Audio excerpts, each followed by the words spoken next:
Hey, what's going on, everybody? Hopefully you're doing well. Thank you for stopping on by. I know that I'm on about an 18-second delay. I just looked at my phone. So welcome aboard. Hopefully you're doing well. Thanks for hanging out. I'm just waiting to hear my monitor because I don't have my own microphone in my ear, which maybe I should, but there it is. Sounds good. All right, you guys tell me how it sounds on your end. I am streaming this over on John Canute, which is my regular channel that I've had for ages. I'm also sending this over to the Keystone AV Network page, so if you are interested in following me over there, you can do that as well.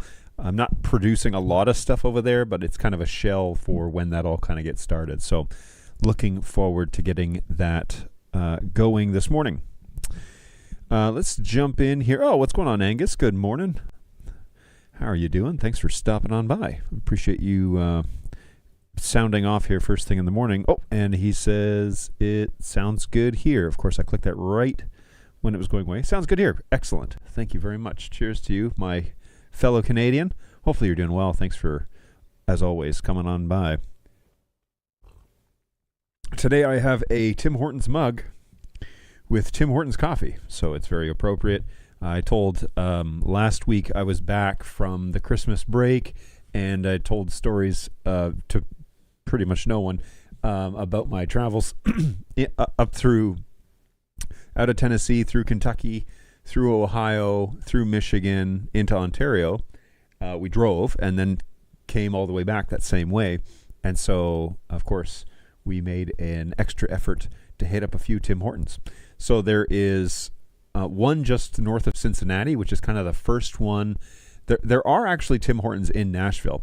The problem is that they are like on the west side of the city, and I live on the east side. And so even if you're coming down 65, you cut right through the heart of the city. You're still like 45 minutes. You're probably 25, 30 minutes away from the closest Tim Hortons. So it was kind of like out of the way. And if we hadn't hit up a whole bunch on this trip, then maybe, make an effort to get over there. But didn't need to do that because on the way home, which would have been last Saturday, a week ago Saturday, we had, not last Saturday, 2 weeks ago Saturday, wowzers, we would have hit up one in Troy. So we woke up, we stayed in a hotel in Troy, Ohio. There was one in town, so we hit up that one, and then right before we hit Cincinnati, we hit up that other one, which is about 45 minutes after our first Tim Hortons stop. So in good Canadian fashion, I'm training my children as it should be. Hit up as many as you can because you don't get to visit too many here in Nashville, especially as you're living south of the city. Southwest of the city doesn't southwest of the city. So it was good, but had to give it up. Now, here's another issue is I've recently run out of my coffee grounds, Tim Hortons coffee grounds, and it turns out that probably something to do with, I don't know, tariffs or imports or something, but you basically can't get Tim Hortons tins of coffee from Amazon right now. And so, we're all feeling the pinch. No, just kidding. So I have bags of coffee. I have backup reserves. But if we don't figure out something soon, then I may have to make a trip to that Tim Hortons that's over north of the airport. It's actually directly north of the airport. The airport's about 45 minutes from here, so we may have to go stock up. I don't know. We'll have to see. But I'm trying to avoid it because I don't want to eat the donuts. I do like coffee, and I was good about just getting coffee. Maybe had a Timbit here or there, but I've been pretty good about just drinking coffee, especially on that trip to and of course when we got into Ontario, well, it's fair game. We didn't go as often as I thought we would, but we definitely went. So today's non-sponsor, Maple Tim Hortons coffee. It's quite good. I get it in K-Cups, and you can get K-Cups still in the States fairly easily. So all good. You can actually find Tim Hortons ground coffee, but they're asking like $50, which is a little crazy. So probably not gonna do that. All right, so hopefully you're doing well. Thanks for coming on by. Always appreciate it. I did put this post up on LinkedIn, so if you're joining me from the LinkedIn post here, jump in the chat and just say hey, because I would love to know that you're here, and yeah, good times. Now, today, I want to get into a conversation. You guys know, or if you've followed the show or followed me online or whatever, you know that I stole a Dante intercom system from a guy named Doug Johnson on YouTube. And basically I was going to build his X32 Dante system using an X32 rack mount. But then he said, my productions have gotten so big that I really needed to go to a Dante workflow, and this has worked really well.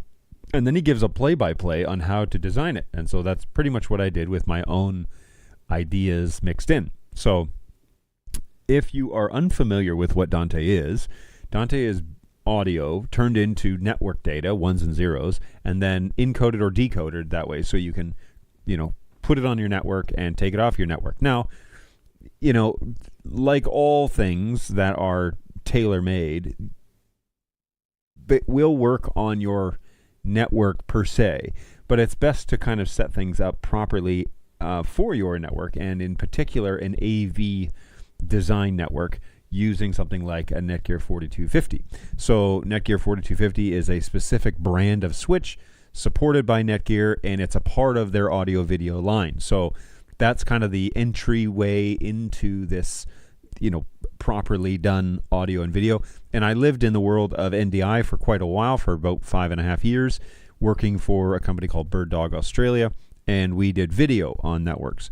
And then as NDI took off and Dante became far more prominent in the audio video space, Netgear came out with a line of switches that specialize in handling that data. And you might think, well, I don't really understand why I need to have a specialized network for this. There are lots of reasons, and you need to really pay attention. If you're going to get into the space, pay attention to doing it correctly the first time around, because it saves you a ton of headaches further on down the road. And I can attest to that for NDI and for Dante, because I've run both of those now. I don't really run an NDI network like I used to.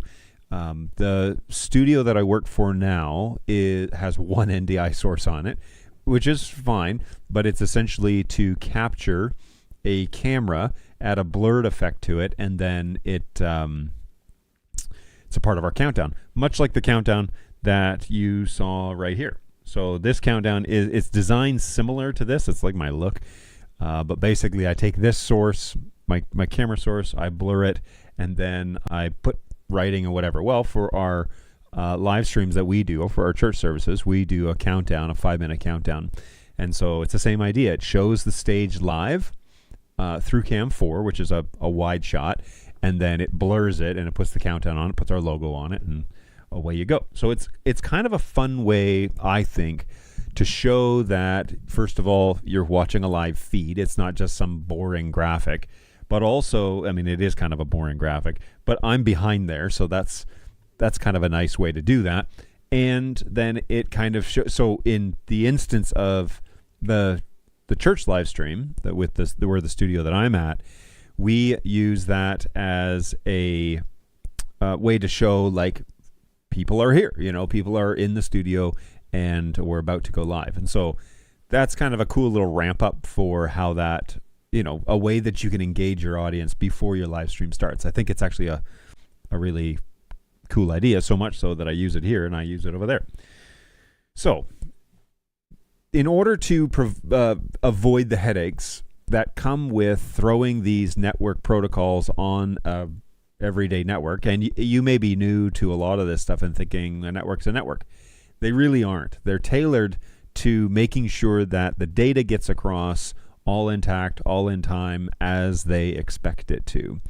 And so I like, if you're going to get into NDI or Dante, I strongly recommend that you take a look at the Netgear 4250s, because before they came out, and there's a line of Ubiquity switches, by the way, that are commercial grade, enterprise grade, and they are getting into the AV space with people having a lot of success. I don't have a personal experience with those, but I have used probably, 60 of these 4250 line switches, and I've ironically, I don't know if it's ironic, but funny enough, I have a brand new one sitting at my feet. So for the conversation we're about to have today. So yeah, if you are interested in getting into doing audio and video over your network, I really recommend that you take a quick look at just the entry-level 4250s. They're a bit of an investment, but they're going to save you a ton of headache, and they are going to guarantee results, which also provided is support services that are back up the product. And so instead of just getting a Linksys router or something ridiculous, really look at designing your network over 4250. And my company that I have can help you do all that. So KeystoneAVNetworks.com, or look me up on LinkedIn, Keystone AV Networks. You'll see it's like a blue symbol, white and blue writing. That's me, and that's what I do kind of in my off time. And I help customers get their networks up and running and with as little problems as possible. So that's something, a little self-promotion there. I can help you get that set up. So you don't even need to be network certified. I can provide all the training. I can provide even the customization. If you want to ship me the switches, I can even help you buy the switches. I have everything set up with Broadfield Distributing and Netgear as one of their preferred partners, and so that is all things that I am able to help you with. As a matter of fact, I could run my little overlay here, Netgear AV Level 2 certified, and also Dante certified Level 2. What else do I got on this thing? Oh yeah, switching for over AV over IP. Also have that certification. Boy, I've forgotten all these. I should probably run this more often, but yes, I have all these. If certifications are important, and I'm the guy that can give you a hand over at Keystone. So happy to strike up a conversations that we have on LinkedIn about, hey, this is what I'm thinking. Netgear Drive Partner. That's the partnership program. Conversations about, here's what I'm thinking. Is this something we can do? Shoot me a message over on LinkedIn. That's the easiest way, or at hello@KeystoneAVNetworks.com. And that will go directly to my email. So check me out if you have any questions about that stuff. Now today, many of you know that I stole that intercom system design from Doug Johnson. He's over on YouTube. Really informative dude, really helpful, and he put it all up there as like a PSA for all of us nerds who are looking for network ideas. Oh, sorry, I need to jump back to the chat real quick. Angus says, yeah, having an obscured wide shot as a waiting screen is a great way to go. I always try to convince my clients to let me do that. Hey, feel free to you can use the RSafe Harbor as an example if you need one, or my show. Happy to let you use those. They're free resources. If it's like, look, here's a way to do it. Here's what it kind of looks like. It's a very a non-intrusive way to show that, look, there's real people. Look, we're a community, or look, we're a real conference, or it's about to start, or any of that. Kind of gives you a nice little boost as to getting people excited to join and watch. And again, I use it here on this show. Yep, Doug is a smart guy. Agreed. He is very generous with his knowledge on YouTube, and so try and follow along. I check in on him every 2 or 3 months, see what he's up to. Good coffee today. I want to keep drinking it because it's hot right now, and it's good. All right, so I stole Doug's Dante intercom thing. Now, he does some things that I don't do, and I do some things that he doesn't do, but the concept is still the same. Essentially, you get a DSP, which is the brain of your Dante system, and you route all of your Dante signals through that. But then you have, essentially, if you get the right, an appropriate one, you get various bells and whistles that come with it. And in particular, Doug suggested that you try and find a product. Of course, now it's my brain is blanking here. Give me 1 second here. The DSP that I chose was a Radius. Oh, shoot. What's the name of it? 1 second. Oh, shoot. I shouldn't have done that. That's gonna be a problem in a second. View my channel. Of course, right when I'm in the middle of thinking of it, then I blank on it. I made a short about it, so.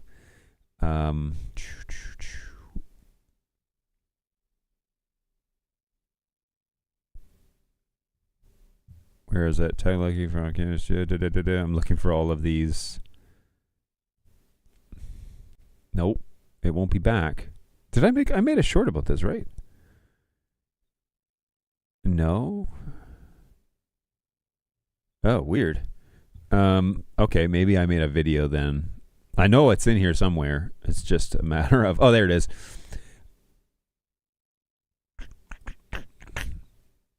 So yes, Symmetrix Radius 12x8. And this little unit is super cool because it's basically just a Dante DSP, and it allows you to bring in your primary Dante network. You can even have a backup secondary network if you want. Like, that's protocol in Dante stuff, and we can talk about that another time. But this little thing is really designed for like conference rooms, and you can do all of your routing through that. But then it also has basically like a digital routing board that allows you to go through certain matrices and processes and all that. One of the functions that I really wanted with this next system, because we were coming off of just like a wireless headset, and I wanted to really make some big steps in terms of usability and how it works. One of the things was to bring program into the headsets. And so while we're wearing our closed back intercom headsets, we can still listen in to what's going on. Because one of the disorienting things is if you don't have open back headphones, which we did not, we had closed back headphones. If you don't have open back, it's really hard to hear what's going on in the main house if you're in the main house.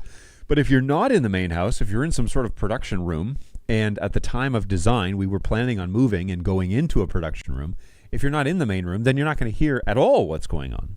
So we wanted to bring program into the headphones so that our entire crew could still hear what's going on, because our crew is also, they're not paid associates, they're volunteers from the congregation. So I wanted to be sure that they were at least still hearing what was happening in the house. If for any other reason that, the cues that are given via audio, so let's say we're going to, go to a scripture, or we're going to change, or okay, we're done with this and now we're going to the next segment. Those audio cues are being heard from the stage as well as whatever's being said on the microphone. Now, the problem that you're going to run into with that is when you're going to be competing, right? So my microphone is going to be competing with the program. And so the Symmetrix Radius offers something called ducking, which is a audio term, basically meaning when this audio source turns on, the other audio source goes down, and you just select which one you want to be the primary and which one you want to duck, and then you output that to your headset monitors. So it sounds complicated, but honestly, the workflow is pretty straightforward, and it's very intuitive, because what's going to happen... Whoa. Right, I'm tethered. Hang on 1 second. Oh, with an extension cord.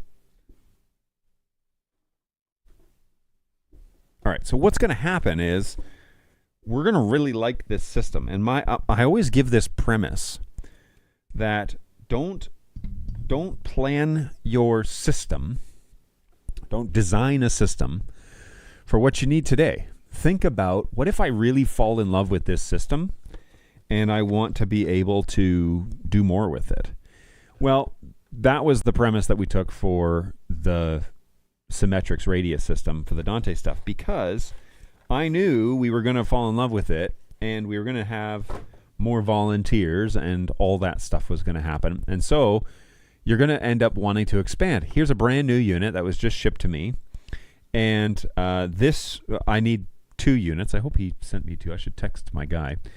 But here's a brand new unit for a Dante belt pack. That's what this is. This product is made by Studio Technologies Incorporated, studio-tech.com. I don't get paid by them. I wish I did.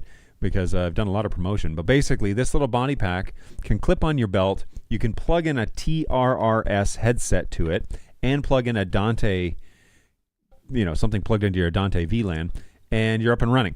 You can then route this as a source and as a receiver, and you can use this as anywhere on your Dante network.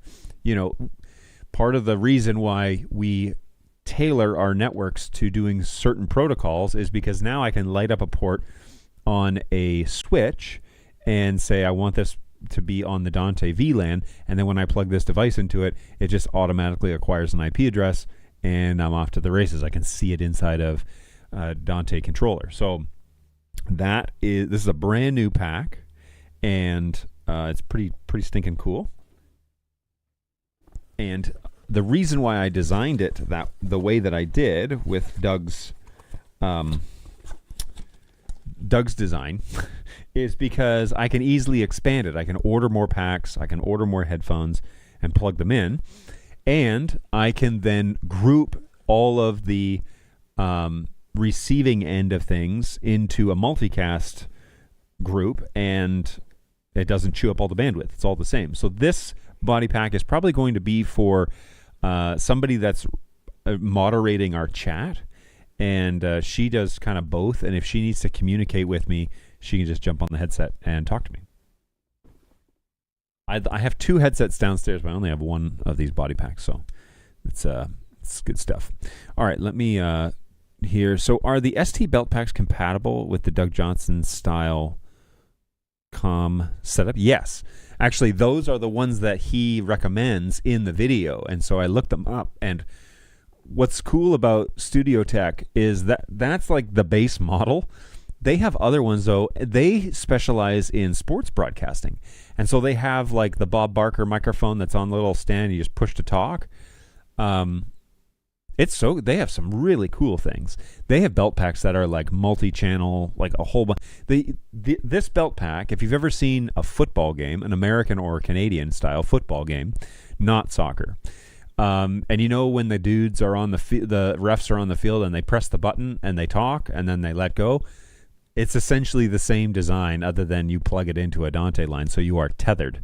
But they are really handy when it comes to, that's the way that I operate on Sundays. I put it on my left hip, and then when I'm talking to guys, I click the button, my headphone microphone is mounted, and I just click it and talk, and then I let it go and I'm off. And then I have the ducking inside the radius set up in a way that it ramps back up after 2 seconds, and so it quickly cuts the audio and brings it way down. You can still hear what's happening on microphones on the stage. We have program coming out of our X32, which is not Dante. It's actually plugged in with an AVIO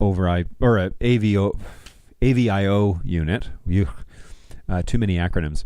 An AVIO Dante unit, and we're probably going to be updating that to be a Dante card, which is only like $500, which sounds... It's crazy when I say it's only $500, but that will give me 32 channels to bring into my Dante system. I can mix anything I want at that point. And we're probably looking at a Dante Tascam multi-track recorder, which will do 64 channels or something like that, or maybe 32. I can't remember. But I want to multi-track because I want to multi-track the raw Dante signals, because I want to master the music that we do after the fact. And so if we screw something up audio wise, I can record all channels out and then remaster videos. And I already record all video channels, so now I want to record all audio channels and have that available as well. So Tascam makes like a $3,000 unit, $4,000 unit that is multi-tracked. It's the least headache amount of work, but it multi-tracks, you just put in Dante channels, and we only have ever like 8 or 10 channels at any given time, so it'll easily handle what we want it to do.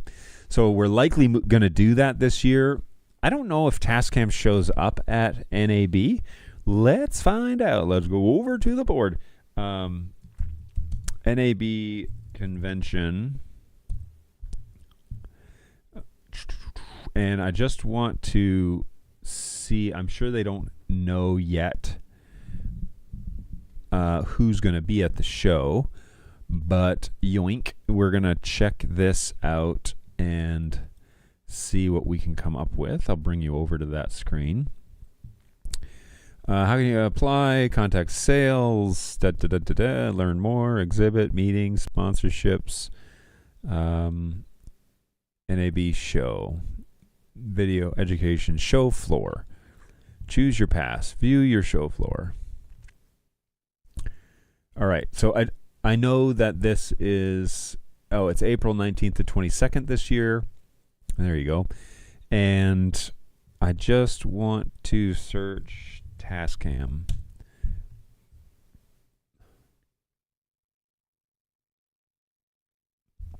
All right, so there's nobody at the show named Tascam. Am I spelling that right? Who knows? Is Tascam 2 words? No. All right, so cool, but maybe nobody's registered, because this says, is this the 2026 show floor? Yeah. Can we just look and see like who's here already? Who's already got a space? Oh man, Black Magic, of course. So they're in the same spot, or is this last year's map? This might be last year's map because this is where they were. We came to this hall the second day, and this is where I believe, Bird Dog was over here somewhere. So that will tell us if Elgato. That will tell us if this is the same layout. I guess not, because they were here behind. They were with like vMix and stuff. VizRT, so they may be over here. vMix is here. Bird Dog. So maybe it is similar, but this is flipped from last year because we didn't walk this way. We walked this way, and they were over here. Bird Dog was like here, and vMix was out here. Anyway, that's fun. All right. So anyway, and this is likely to change between now and then. Man, I'm excited to go. I love this conference. It's fun. It's more fun to go when you are not working. It's fun to go and see stuff. It's cool. What about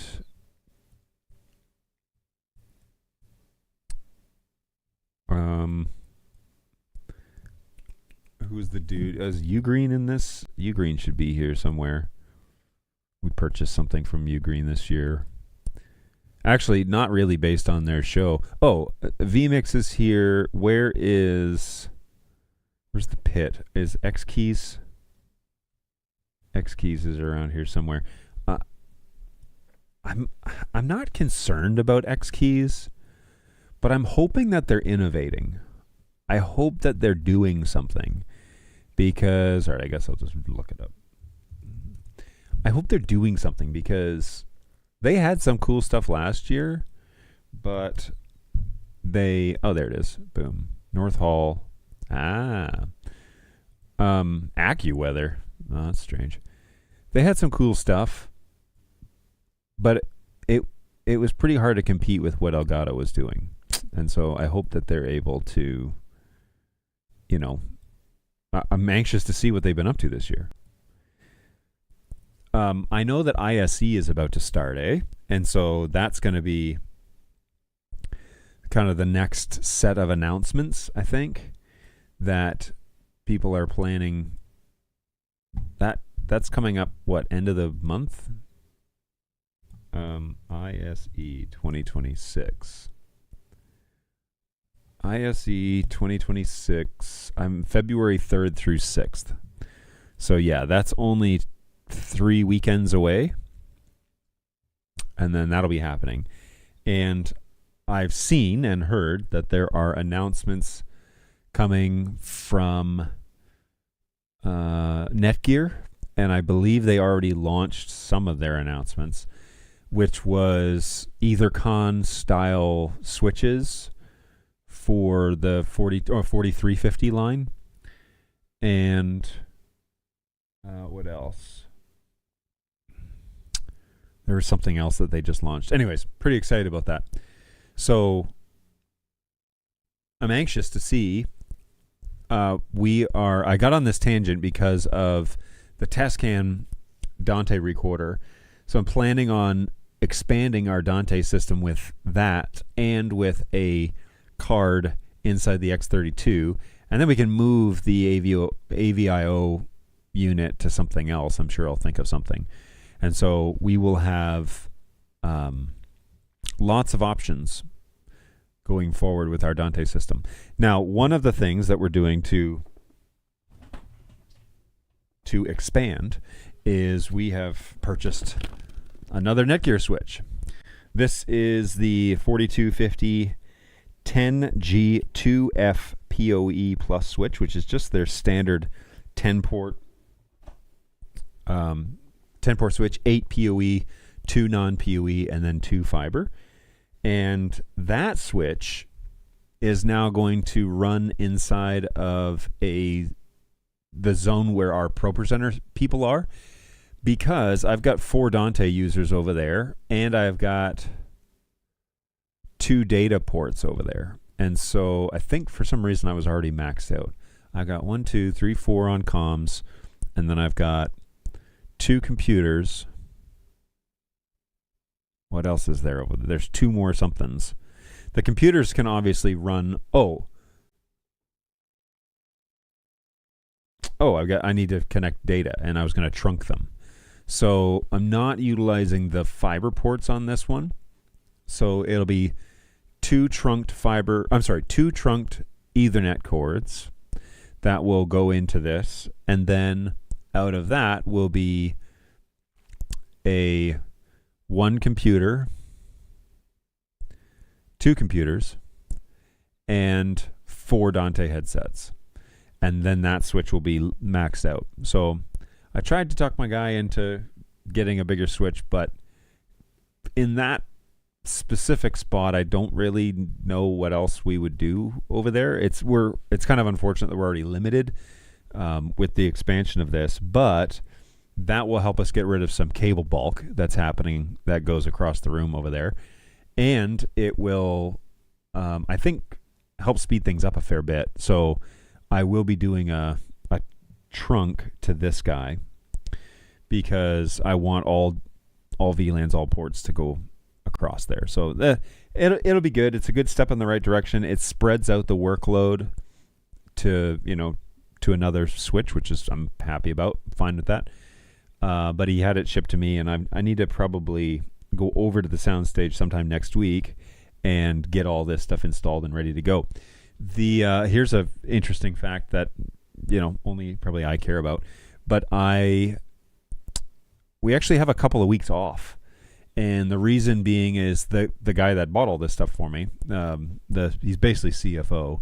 He is going away with his family to Hawaii for a week on a cruise, and so they're headed over to the Big Island today through LAX. So Godspeed, and then they're headed to Hawaii from there. So he's going to be gone and won't be back until next Saturday, I think in the evening, maybe at nighttime. Like he's catching one of the, when you leave from LAX, it's either first thing in the morning or late at night, and then he's crossing the states, and so he's losing 4 hours or 3 hours or something like that. So it'll be a fast night for him. So we decided this Sunday we're going to pre-record, and next Sunday we pre-record it. So I worked like a dog and got 2 weeks worth of stuff done, including all the newsletters, including all of the automation that needs to happen.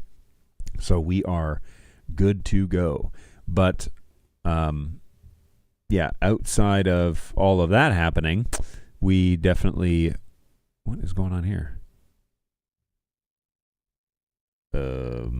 I see. So outside of all that craziness that's going on, now I kind of have a couple of weeks where I'm kind of free. So I'm planning on actually working on the barn, which is the other part of this show today is I'll tell you what I've made some baby steps in getting some things done, but I got a little bit of time. So next week I'm going to go over to the soundstage and get this switch installed and get the Dante packs installed and get it all routed and saved and updated and blah blah blah. So there's lots to do there, but it's all kind of arriving at my house this week. Okay, so if I've got two M4250 switches and each has a VLAN for NDI and another for Dante, will I get adequate performance bridging the two over a single 1 gigabit Ethernet line? Okay, so this is a good question. And it's very tangible to pretty much every install that we do. It really depends on throughput, and it depends on what it is that you're bringing over. If we're talking NDI current gen, where it's all, NDI. Oh shoot! Wow, I'm getting rusty. The latest and greatest, which is the third generation of it, NDI. What are they at, like 7 or something like that? Anyways, it depends on how much data you're bringing over. And what I would really recommend here is depending on how much, if you're not going to touch a gig, keep it under 60% performance, meaning that if you're running over a gig Ethernet port, really keep it 500 to 600 megs at any given time. NDI and Dante, a great general rule, obviously you know this, Angus, but for everybody else in the comments section, all two of you, the general rule is run it at 60%. And NDI is either on or off, meaning that if you make a connection to an NDI source, it's on. It's like a faucet. You've turned the knob and it's on. If you disconnect it, then it's off, but the data is constant. 4250 line is specifically engineered to handle the constant throughput, whereas your at-home routers, your unmanaged crap for sure, but even Linksys and TP-Link and all that, they're gauging on you at peak performance, meaning that the data can ramp up and go really fast, but then on average it's going to be none or little. NDI and Dante are a constant throughput, and so it's going to constantly be ramping up, and if your switches are not aware that that's how this needs to be processed and they don't have the proper horsepower, they're going to overheat at very least and probably give you poor performance, which is why I recommend going with a 4250 or 4350 for your network installs. So in this instance, then, if you have NDI traffic, if you have Dante traffic, and you're coming across on an Ethernet port, again, let's throw that question up there. So if I've got two 4250 switches and each have VLANs for NDI and Dante, will I get adequate performance bridging the two over a single 1 gig Ethernet line? I would, between those switches, obviously go in and tell the ports that you're using. You can either, on 4250, you can use something called auto trunking, but I would go in and force the ports that you're using to operate in at least one of them in trunk mode. And what this does then is it provides you with a pipe where trunks do not look at VLAN data. They don't look at the packets at a VLAN level. They just kind of include everything. And so that data is available even if you don't have that. Say you've got 4 switches, but 2 of them have the NDI and one of those and another one has Dante. That data will be available if for some reason you light up on the 4th switch. If you light up a Dante port, that data is available inside the trunks at all times.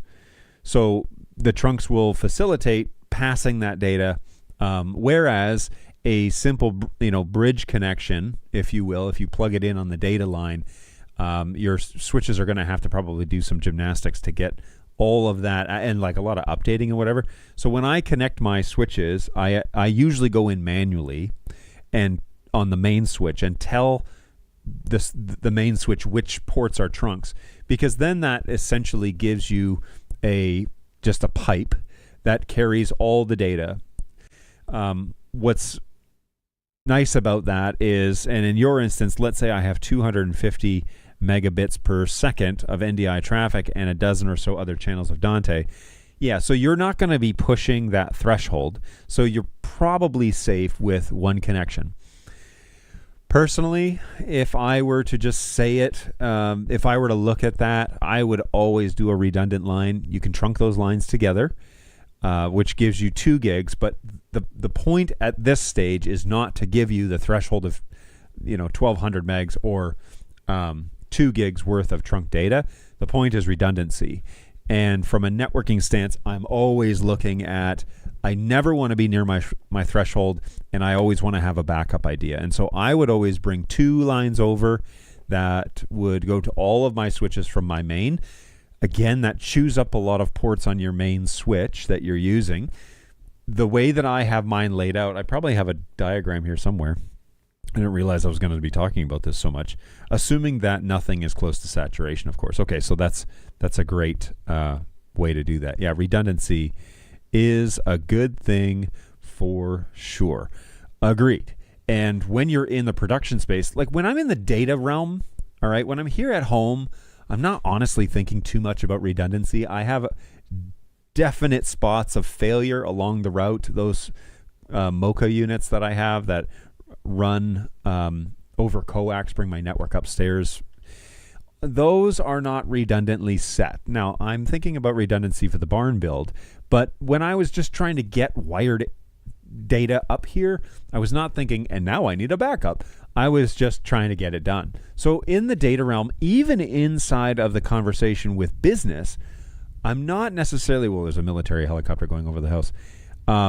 I was not necessarily thinking about redundancy as much as I think about it here, because we really need to have a backup if one of our ports fails. Holy smokes, he is shaking this house. That is one of those double-bladed. He's getting closer. Wow.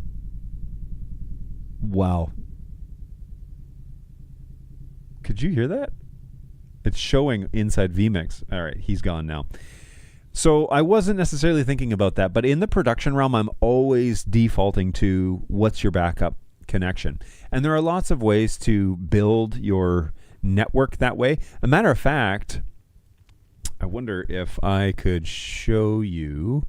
Let me jump over to something real quick.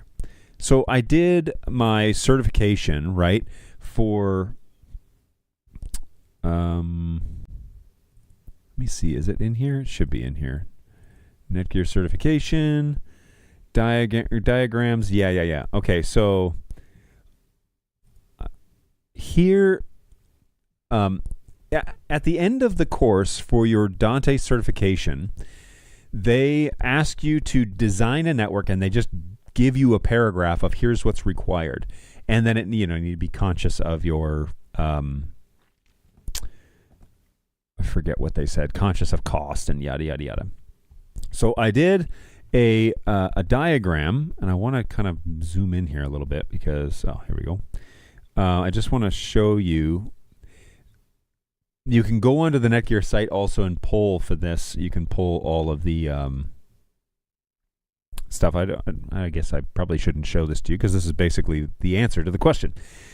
But on that diagram, I specifically spec'd out a redundant SFP plus, or actually in this case it was an SFP 28 fiber connection, and it's just because of the switches that I picked, but I was able to hit a threshold that they were wanting, and it's a redundant trunk, and so there wasn't going to be, all right, I'm going to show you this just briefly.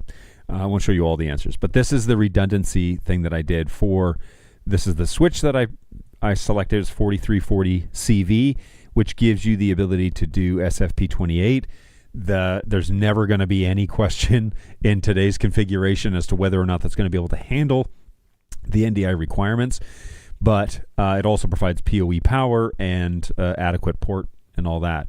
But in this instance, I was thinking, all right, I definitely want redundancy just because if one pathway fails, I want the other pathway to take over, and you'll notice that I've trunked all 3 switches together, and so there is redundancy all the way around. That did not require us to have internet access for this, diagram, and so that's why there is no access to the cloud. But the redundancy is that if, for some reason, this connection gets cut, both of those cables get cut for some reason, there would be a secondary way to get to that switch. And so if there's nothing wrong with the switch, but there's something wrong with the physical connection, the beautiful thing about trunks is it doesn't really matter. I mean, it matters a whole lot, but if you have, it's not like Ethernet where, and you know this, Angus, I'm saying this for other people's benefit. It doesn't, it gives you the option to go from switch A, B to C, but also then from A to C to B, and you're not going to get a loop effect issue. The switches are smart enough to know we're not going to have a looping issue here, unlike if you were to just plug in switches, port 1 to port 1, port 2 to port, 1 on the other in room 3. You can easily get into a looping situation. The 4250, 4350 line are really good with knowing that you have connected, and now this needs to be auto-trunked or auto-lagged, depending on your configuration. The switches will actually do that for you for the most part. I do recommend you using the Engage software because it does bring everything into one spot. And I recommend if you're going to get into a little more complicated routing or VLAN design or whatever, you really get into using their router. So there's a 460X router that is made for the Engage software and is kind of a part of the 4350 overall product line. And that can be super helpful when you kind of get into, when you get into designing networks. It's a really handy tool to have, and it brings it all kind of in the same ecosystem and allows you to use everything all at once. So those are all really great products, and the expansion of my Dante system is now, I knew this was going to happen. I knew that I was going to be like, all right, now we need to do something else with this Dante system because all the data is available. Now we just need to continue to bring, continue to innovate and make it better. I think when we get into the multicast world, rephrase this. I think when we get into the multi-tracking world, that will push us into a legit recording studio space because you need to be able to record all your cameras. You need some higher quality cameras. I think we've qualified there. Now you need to be able to record all your channels, and the X32 is able to do that in some ways, kind of rudimentarily, but I don't really want to rely on I want the X32 to do the live audio and the stream audio. That's its job. I want something else dedicated to recording the audio, and I want to be able to turn it off and back on again. I want to be able to work on the API. That is a good question. The Tascam multi-track Dante recorder. What's it called? Let's look it up here real quick. So this is the DA6400DP recorder, temporarily out of stock. Let's see if we can pull up a photo. Here we go. Dante has it on their website. Yeah. So here it is. Yoink. This is that multi-track recorder. It runs about 4,000, maybe 4,300, and it takes a hard drive. So you can just get an SSD, pop that in there. It will do, here's the specs, 64 tracks at 48, 24-bit, 48 hertz, or 32 tracks at 24-bit, 96 hertz. So depending on what you need. It also then includes SMPTE timecode, word clock, RS-422 parallel and Ethernet connections. And I want to see if there is an API. Oh dear, that's not cool. So we're going to need to order this sooner than later because it looks like maybe they're discontinuing it. Digital multi-channel recorder for live and broadcast apps. This would be like an amazing product to have if you were doing digital sound checks. And so you have your team record a flat mix in on this on each channel.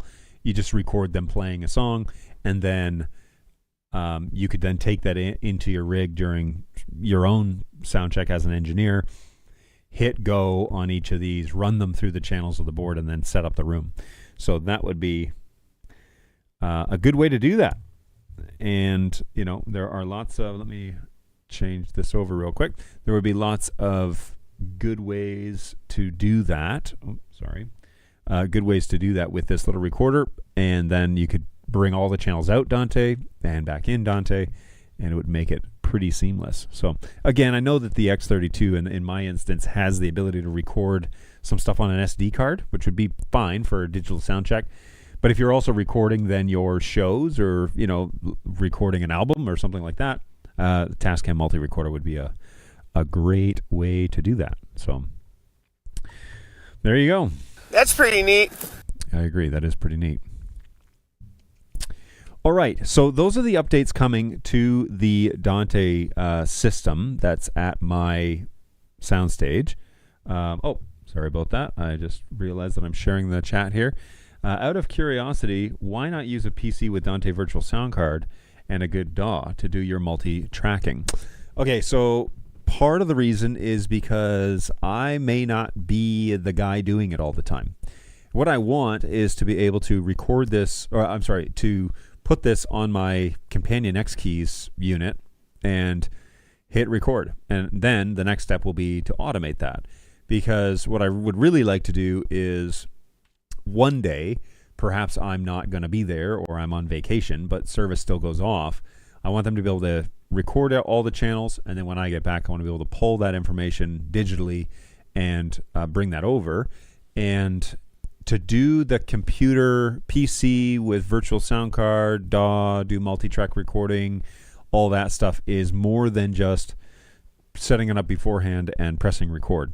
So this is a volunteer space, and I do need to make it to where they don't need to necessarily have me hold their hand every single time we want to record something. I also say that because I would love to be able to send the sound guy over there and say, just be sure you hit record, and then have our band or our minister or whoever play something and him be able to multi-track that out, sing, play, whatever, have him multi-track that out, and then I can just pull it from home in my remote location. Because I'm not planning on going anywhere, but I do my work from this office most of the time. I don't do my work from the why is this not working? Oh, there it is. So I don't normally do my work from the soundstage, the office, the studio. We just record there, and then I bring everything over here. So that would work for that element, record it on the hard drive on the computer. But honestly, I like a piece of hardware that I can just pre-record and hit the record button, and it records the channels I want. That's mostly why I do that. Ease of use, training volunteers. Hey, to record, hit this button that says record. Like how hard could that be? The goal that I want is to set it up so that I can train people to do it, and I can give them a checklist and they can do it, The coffee's starting to cool down. Interesting question here is, why isn't my RTA working on my... there it is. All right. Just need to turn it back on and off again. So I like that in the background. I think I saw somebody do that on office hours, and they had a meter behind them, and I've ever since wanted to have that. So there it is. That's the one. Hey, yeah, that makes sense. Oh, good. Because sometimes I don't know if my brain makes sense. So glad to know that at least somebody thinks, yeah, okay, I guess that's makes sense, John. Whoops. Yeah. Unfortunately, I don't think we're in the position where we're like hiring a bunch of people to do production. I think it's me and the other guy that's going to go to Hawaii this week. So I want to make it where we can still get high results and not need to necessarily be there the whole time. So that is the plan. And yeah, push a button.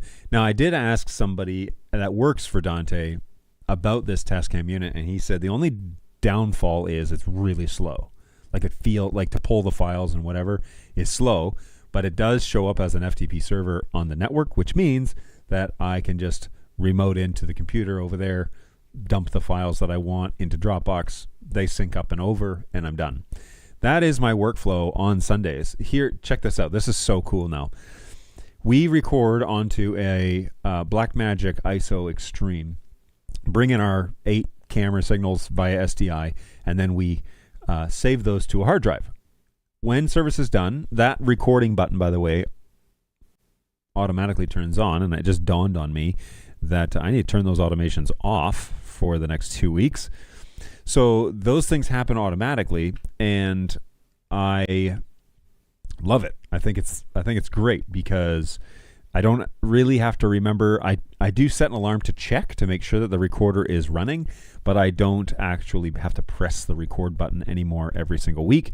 I just have to set up the automations one time, and then they work. So they are currently working, and it's really nice. Now here, I could actually share this with you to show you kind of what's going on. All right. So this is the computer over that runs my X keys. You can see my 46 that's set up here. I'm sorry, 64. Yikes, I'm getting And under triggers, this is an automated piece that actually triggers our pentagraph, which is pants down, that you see here. And then lower thirds, service start. This is also a timer that we use. But evidently, I don't have the automation here. I have it on a different machine. Okay, so let me jump over there. It's going to be on this Mac Studio. And we're going to remote in. And we're going to remote in. Whoops.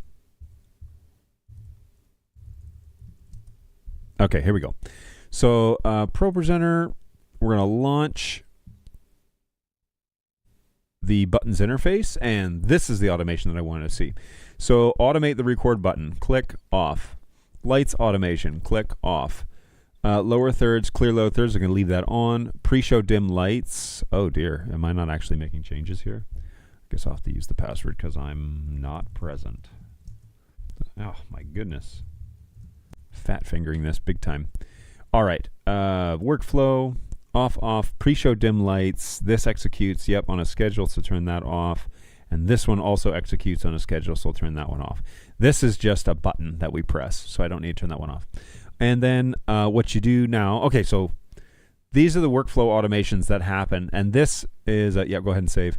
This is the coolest one that I love, is every Sunday at 9:23 a.m., turn on the record button.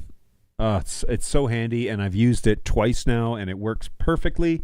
Also, I automate the pre-show lights, so there's a lighting automation that happens here. Go ahead and save. Here with the pre-show lights, every Sunday at 9:15, turn the lights down to 30% on the stage, which is amazing because sometimes I forget, and then we go into that pre-show countdown thing, and the lights are on full, and it looks a little blown out. So this little automation is great. Just need to remember to turn it off and on again when we are not going to be there. So I did that. These automations are off right now, so I don't have to worry anything about that. So we are going to lock that screen, and then I'll show you the behind the scenes. Apparently, all right. Install. Hey, what's going on, Steve Mann? What's going on? Hey, install a whole room full of old school tech that requires a large crew to operate. That's my plan. Please don't. Please don't do that. Hey, pants down. Yes, that is the automation, and that is the call on Sunday mornings. And I had to explain it to a couple of our volunteers that were overseas for 3 months. They came back, and I was like, all right, it's 9:27, pants down. And they were like, and I said, okay, so there's an automation called pants down, and it brings the pentagraph down for cam 3. And they're like, oh, okay, we were a little concerned. Thankfully, they're really cool about it. So, did your comment get moderated? Pants down? It's still here, so it's all good. But that's funny if it did. Thanks, Nightbot. Doesn't like all caps, evidently. All right, so that is the plan with the Dante system for 2026. We're expanding to at least 2 more headsets, and I need to ask my guy if he actually got me the other one. Thankfully, my Mac is right here. And where is he? Did you order 1 or 2 new belt packs? Okay.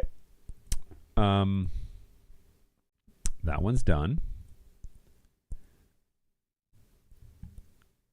And I should set a reminder while I'm here. Remind me here to turn on automation at Osh. I want this to be on a custom time. We're going to be gone here, so I'll do this next Monday at... next Monday it is, because it just disappeared off the screen.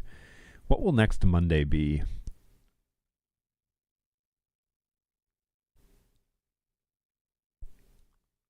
Reload.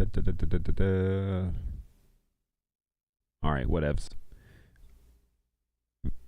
It should be at the top. There it is, 26th. So at certain time, let's say 9 a.m. Be back in action at that point. Okay, reminder set. Boy, I live and die by my reminders. Is that like how I live my life? Because then they show up on my watch and everything. So British pants mean something completely different. Agreed. Not those pants. Not those pants. It's kind of like an inside. It's kind of an inside joke, at least for me and my sound guy, and here on the show, because Pants Down was where I think this is where I invented it. Are you excited for Nam next week? Like Vietnam? I actually don't see much about that, to be honest with you, in my circles. I'm seeing a lot of ISE stuff. That's February 3rd through 6th, which we've already discovered. But I'm not really seeing much about... Let me look it up. This show... Rumors. Probably because I'm not really... Wait, Anaheim? Is that where it is? I'm all about it. We're covering everything for 2026. Why are they all at the beginning of the year? It's kind of like NAB. It's like they build up to NAB, which is in April, right? So, pro audio and musical instruments. Well, I'm interested in the pro audio side. I'm not very good on musical instruments, so there's some cool stuff on here. What's this? The Boss GX1. What's this thing? Korg has something new. Fender Studio Pro 8. Ooh, Roland. The foreground of Beats was showcasing its recent TR-1000 rhythm creator. Behringer has a new... Behringer's company are clearly keen to push the envelope when it comes to stealing the spotlight.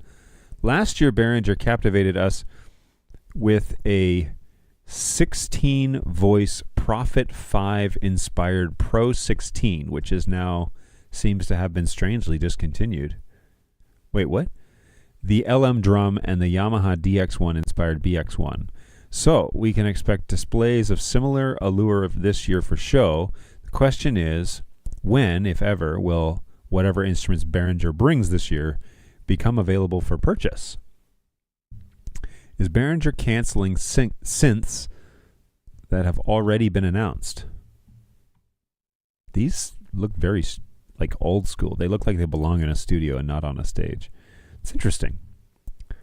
All right, so I can't say that Nam is something that I'm particularly interested in, but if you are, cool, and I'd be down to talk about it. It's like NAB, but for musicians. Okay, well that's probably why, because I'm a pretty bad excuse for a musician. I do have a bass guitar that sits right here next to me that has a big Canadian leaf on it, but other than that, I don't do a whole lot with instruments. I do more recording and audio stuff. I do sing, actually. There's little known fact about me. Fingers Crossed Shure announces WMAS microphones, and Yamaha announces the DM5. I'll keep my fingers crossed for you. A DM5 with AMM would be nice.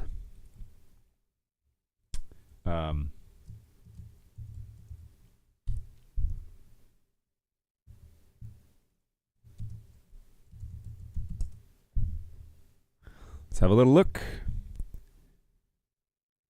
Yamaha has not yet released the DM5 digital mixer. There's no official release. Ooh. All right, let's have a little peek. What's going on here? There's a DM3. There's a DM7.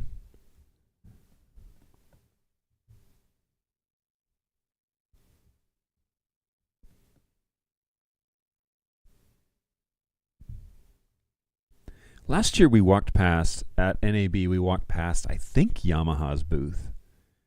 Was it Yamaha? I don't know, but they had all these soundboards out. Their DM3 is their current small flagship mixer. I feel like it was we were looking at the DM3 last year. Let me see. Yeah. This is it. That is a small mixer. What do they want for this? $2,200. How do you sleep at night? Do I have that sound effect? I used to. Oh no, but I got this one. Sir. Oh, whoops. Oh no. That automation didn't work. Let's fix it. Because it's a funny one. Good news, everyone! Bit focus. Launch. It just needs more time.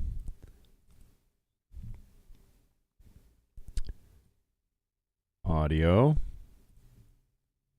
This one, actions.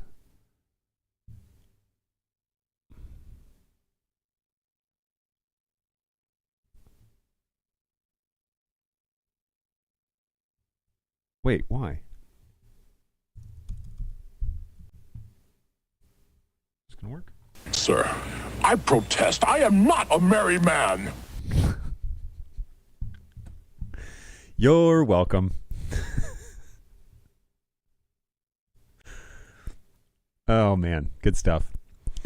All right, back to the chat here. Yamaha is testing 3 new Pro audio devices, but nothing.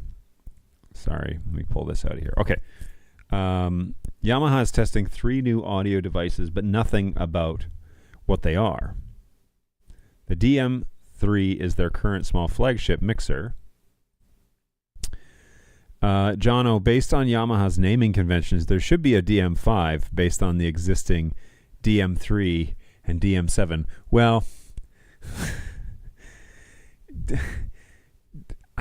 I belong to an employer previously where you would think that that's the logical conclusion, but not so much. Not so much. Oh man, so much louder than your voice. Oh, my bad.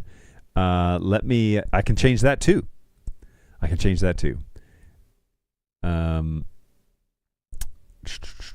can't I?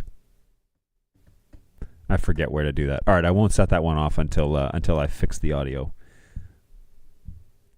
It wasn't too bad in my ear, but I'm listening to a different mix, so probably blew your headset off. Sorry about that. Especially due to the price gap between $2,000 and $25,000. Yes, I agree with you. It was a good episode. Well worth the watch. Always fun when Q shows up. Always fun. That's pretty neat. Was also loud. Oh, okay. Well, then maybe I just need to adjust my computer. Nope. Where's the sound effect here? It's coming across on audio cables. Oh, this would be why, because it's like cranked up to 1,000. Try this one. How do you sleep at night? That was probably a little. That was probably a little too low, right? Come on. How do you sleep at night?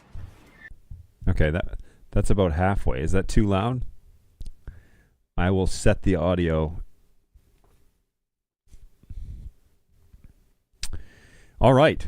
So, last but not least, I was going to just give you a brief little update on the barn situation. Because, as you may or may not know, yes, split the difference, he says. All right. I'm gonna take it down by about. Yes, there we go. Okay, cool. So that was the correct, which is about -7 decibels. So Everything's coming up, Millhouse. excellent. Thank you. See, this is why it's helpful to have a live audience. All right, so I made a error when I was working on the electrical inside the garage, putting a few outlets upstairs in that like attic space because I'm going to create a really like small, lightweight like play area for my kids, and they're pretty pumped about that. So, but I made an error, I made a bad error, and that was I cut a few holes in the support beams of the trusses, and you're not supposed to do that. However, there is a way to fix it, which is you can basically put on 2x4s on the side where you've damaged. This also applies for damaged rafters, but you can reinforce them with additional like pillars. And then, where is it here? Is it here? Oh no, that's not it. Did I not take a picture of that? Oh crap.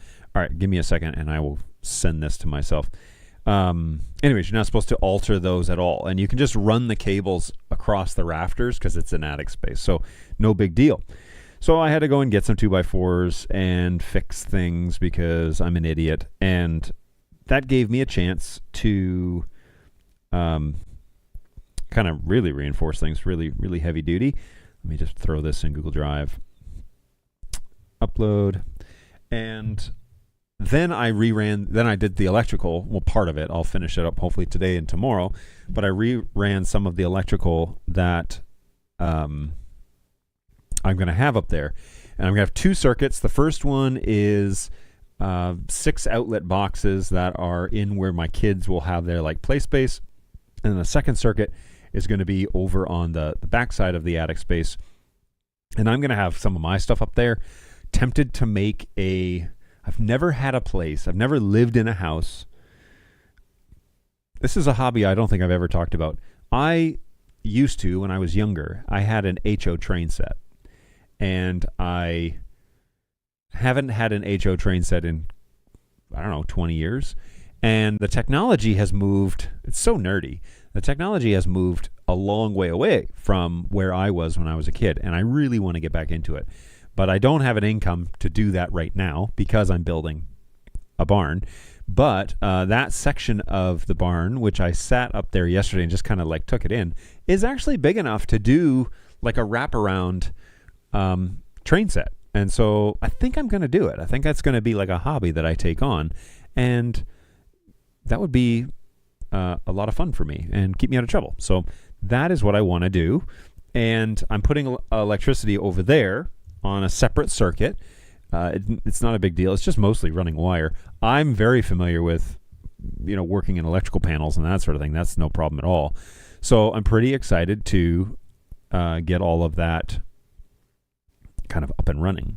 So looking forward to having that space. I really want to get my kids set up in a space up there because it'd be good to get some toys and them having a dedicated play area. That's not this bonus room because it is full of stuff all the time. Most recent playback is good. Excellent. Thank you, sir. Hey, model trains are pretty sweet. See, they're electronics, right? But the whole invention of DCC, which basically in the past, back in the day, you'd have a transformer that would increase or decrease power on your track, and then the train would go faster or slower. Now there's technology called DCC, which is the ability to you power the track full time, and you send a radio frequency to a resistor that basically says you need 30% power, and the resistor then turns up to 30%. But you can also then trigger sound effects, and you can, make it do certain things. It's just come a long way. And so I want to get into this. I want to get into having a DCC track that allows me to, you have to buy different locomotives or hotwire yours. And so that'll be a fun little project. It'll be something to get old doing. So that'll be fun. I really liked, I've been really into RC trail trucks lately, on the subject of expensive hobbies. Real engineers drive trains, confirmed. Like train engineers or engineers who, anyway, whatever. So yeah, in my spare time, that will be something that I will do, and I'm really looking forward to it because, it's going to be a fun little project. All right, I can share my screen now. This is a quick little video that I took just to show my dad kind of what it is that I've been up to. But so this is that attic space. And it's super hard to see because why is the audio on? I told the audio to turn off. Quality, let's do 1080. All right, so these are those support beams. And what you do is you bolt those on. You may have noticed that there's a framing gun here. Air compressor tools are the jam. And so, boom, pop those up there. It wasn't too hard other than swinging a mallet hammer is a little tricky. And the reason why I had to do that is because I wanted to put these additional braces, these rafter braces on here to kind of help them from not torquing. Yes, torquing is the right word, over time. So you don't want them to twist or anything like that. So you apply these braces and then you put them on here with 3-inch nails and they stay just fine. So then I ran the electrical. These plugs are not done, but you can see the boxes are there underneath. This was at nighttime, so I was had a headlamp on, which kind of jacks with the white balance up there. But these are those boards that I reapplied, and then you see the wire that runs around back, and I've got them wire stapled. And then, so I did this on both sides. I don't know if I show the other side or not. Yeah, I spin around here. So I did this on both sides. These boxes are not lit up. They're not powered. However, this is that space where my kids are going to be, and this box here is wired and lit up, along with that box in the distance. That's the one where the power comes up from the panel, which is down here, comes up from the panel through the header board, across this board, and then into here. And then there's another wire that runs underneath and goes to the other side, which I show in a second. What I really like about this, though, is there are four plugs here on this spot. But this one has a USB-C and A because my kids are inevitably going to have toys that need to be powered. And so that will be a convenient little brick in the wall. And then this box is lit up. I ran that underneath and it comes up here. But obviously there's nothing in that one. Or there's another box that's even beyond that. Boom, right there. That don't have anything in it. So that's basically what I have to do left. About 2/3 is still left to do in terms of the electrical in this space. But these boxes are like I have a Google Home device over there that I was using to play music because I was just playing it off my phone while I was working, and it sounded like crap. And so I was like, you know what? I think my internet will work out here. And I took that out there, and sure enough, especially once I turned on the power, they came right on, and it's high enough in the house where the signal gets thrown. This eventually will also have a few network ports in both of these spots, just in case I need to run something network-wise up here.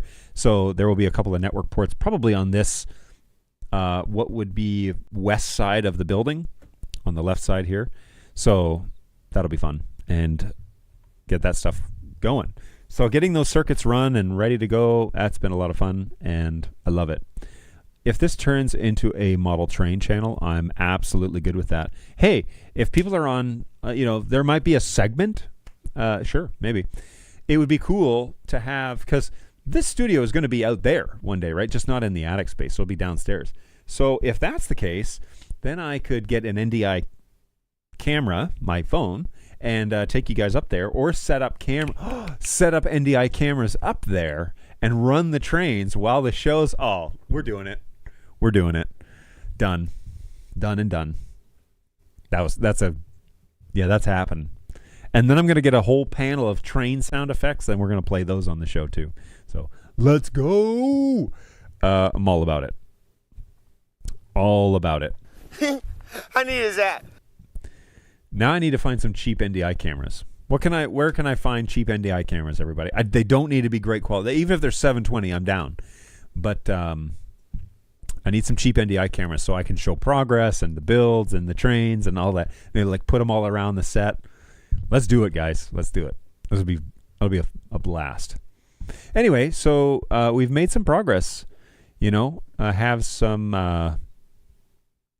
This is a shot of those ports that are done, and they just come up here. There's that home device that I have. Let me tell you something about doing this project. I have really enjoyed having a heavy-duty air compressor because not only do I have a framing gun that's air compressed, but that runs on an air compressor, but this is a nailer, an air compressed nailer. It's like $25-$30 on Amazon, made by Bosch, and it is the answer because you don't have to swing a hammer ever again. It's so awesome. For most size nails it works, and these boxes that are here, this guy right here in particular, there's a couple of nails that go into the frame, right? Well, I just put it on there and it's like it takes like 2 seconds. No strain, no swinging hammers, no sore in the morning, none of that crap. It's just it's really quick and works really well. You know these little wire like clip or not they're wire staples. These little guys, you know how annoying they are to hold and like tap with a hammer and you smash your fingers all the time? Not no more. We use this little air compressor nailer, and it just pops it a couple of times. Then you take your hands away, and boom, boom, done. I've wired this entire garage with that thing. I use the nailer on the framing nailer to do the 2x4s, to do the reinforced on the beams, and that worked really fast too. Matter of fact, it only misfired once and left a nail sticking out, and I just hit it with a hammer once, and that was enough. But this little project has been a lot of fun, and I'm really excited to get out there and to keep going. Unfortunately, today is like the coldest day of the whole year so far, with a high of 34, and this morning, I don't know, it was like 22 degrees or something like that. If I pull up everyone's favorite German weather app, Wunderground.com, also known as W Underground, weatherunderground.com, but it's 31 degrees outside right. No, it's 20, feels like it's 29 degrees outside, feels like 21. All right. And for those of you not in the States, it is -2 degrees and feels like -6. All right. So for you Celsius guys, to my Canadian brothers and sisters, if there's somebody watching here from Canada that's female, -2 feels like -6. So I'm not too sure if I'm going to go out there because later in the week, it's supposed to like be a lot nicer. Tomorrow it's going to rain, but later in the week it's going to be like 10. Tomorrow it's going to be 10, but rain. So whatevs, we can deal with that. If I go to the 10-day, Friday almost 50 degrees, Saturday 37 again. Oh man, crap! It's going to be cool for the next several days. So I got to go out there and do that. It's sunny today, which is nice. So I'll just keep the garage door shut, and I do have a 30 amp dual pole 30 amp heater, which I might fire up, get that started. So, you know, I've made amends. I've figured out how to do stuff. And a Mevo Start, it's crap and it'll do the job. Good to know. You should dedicated Mevo camera on the train car. How much are cameras that can fit on the front of the train? It's a good question. Actually, a used iPhone with the Road Capture app may be a good option as well. Palm nailer. Nice. Hey, it's warmer here. It's +3. Wow. That's crazy that it's colder in Tennessee than it is in Edmonton. Come on, man. Definitely, though. Oh, sorry. I was just in Montreal, and Angus will probably confirm that's shorts weather. It is windy here, but it's definitely shorts weather.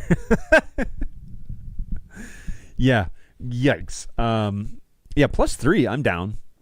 +3 would be nice. It's -1 right now, so get out of here. I like my warm house. Here's the thing about Tennessee with negative degree weather is they don't know how to insulate a house for cold weather. They know how to insulate a house for air conditioning, for hot weather. But when it gets cold, the house gets cold. Like my furnace apparently just does not understand.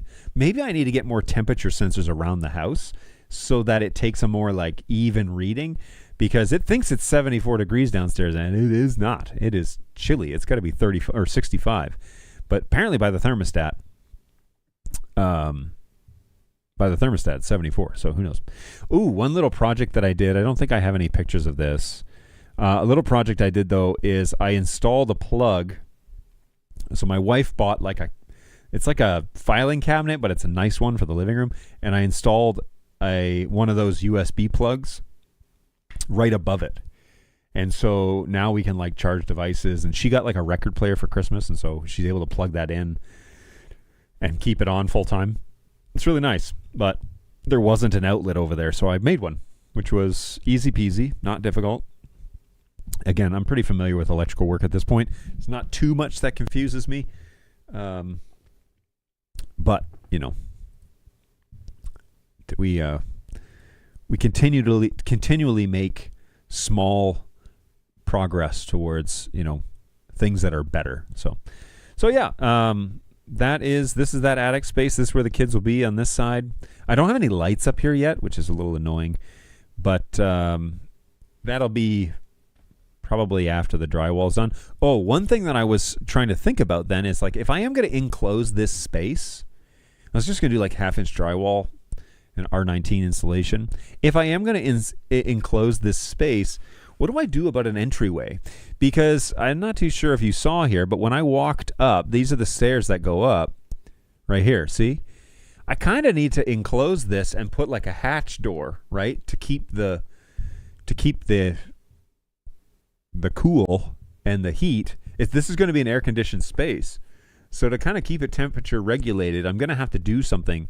And I think what I'm going to do is I'm going to build a box that sits over these steps that's, 12 inches high or something like that, and then have a lightweight door on top of it that kind of comes down into a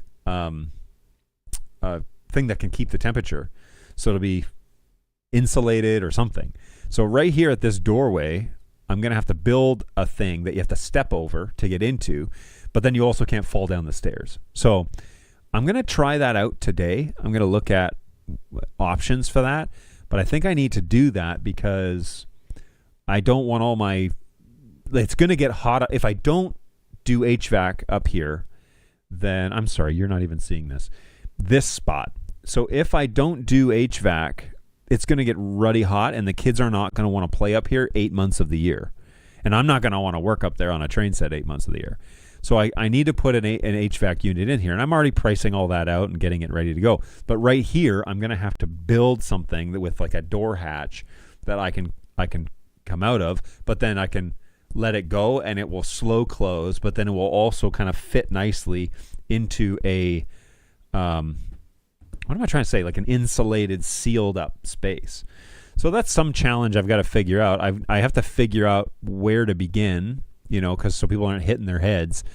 But it's going to have to be a custom job, I think. So I'm going to check that out today and see what I think. I have some leftover boards from a previous build. So yeah, I'm gonna check that out and figure that out. All right. Well, it is 11:30. When time keeps going here, you guys keep chatting. So it's because the walls are cold. So even if the air is warm, without the heat radiating off the walls, it feels cold. Agreed. Hey, how's the head height in there? So I cannot stand up straight if I put drywall on the ceiling. I have to bend over, which is fine. It's actually not designed to be a livable space. It's supposed to be for storage. So I don't want it to be something that, because also regulations and things like that. I just want to do a light drywall, but I do have to bend over to walk through there. But the kids can stand up, and my wife can stand up and walk. I think it's a 5-foot ceiling. So, yeah, that's the issue. I enjoy not falling down the stairs. Bat pole. With the bat pole elevator rig, saves space. The bat pole elevator rig. Or enclose the stairway and put a sealed door at the bottom. Let's look up bat pole. Bat house? No. Bat houses? No. Bat pole. There's a lot of stuff on here for bat houses. No, not bat house, bat pole.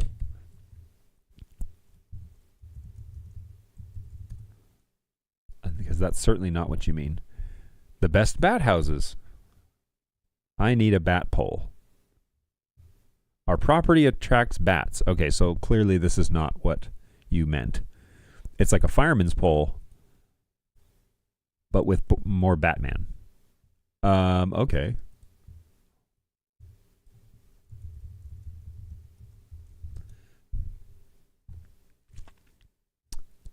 To the bat poles. Minecraft. Oh, that's funny. 13 bat poles and house design ideas. Ooh.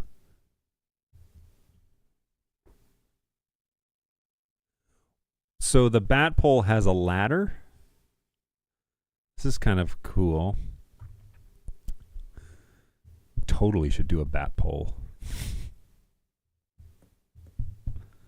I should do a bat pole from my office. That's what I should do. Why is it called a bat pole? I'm not too sure I understand, but whatevs.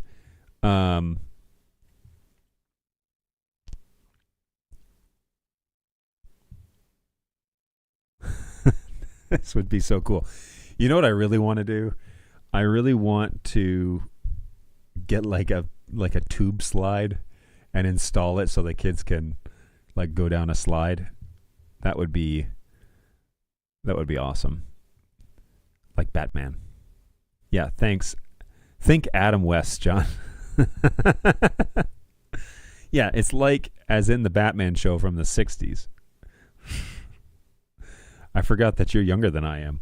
Not by much, though. I'm in my early 40s, and I get the reference. Yeah, same. Google Batman Bat Cave polls. Read your comments, John. There we go. Just catching up. But whose bust will he have to open to push the button? Every gadget in Batman is a bat something. Understood. I'll have to really think this through, guys. The question is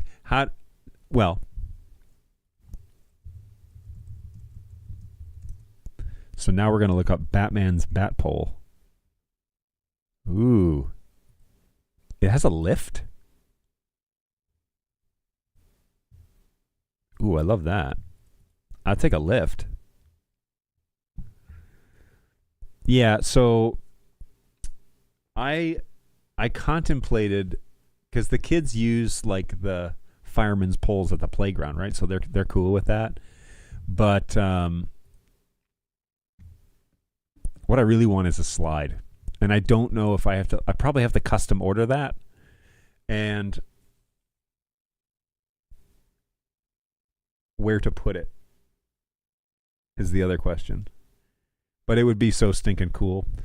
It's certainly, there's somebody, because like, where are all these city parks getting these slides, right? Custom park slide. Custom slides. A-OK Playgrounds for custom slides. Indoor slides. That's what I want.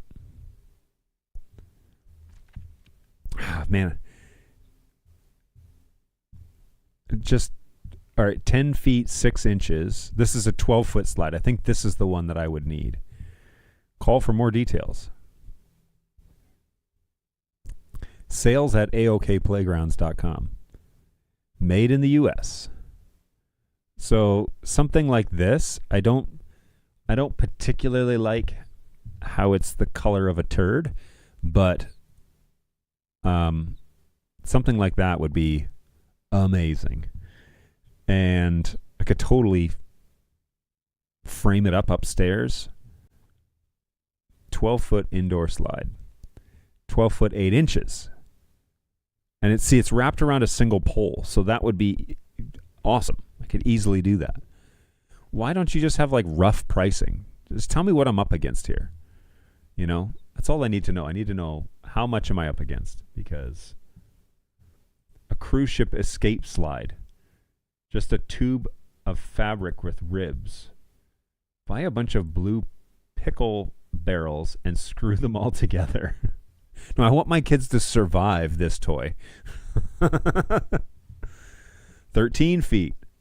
Whoa, 19 feet.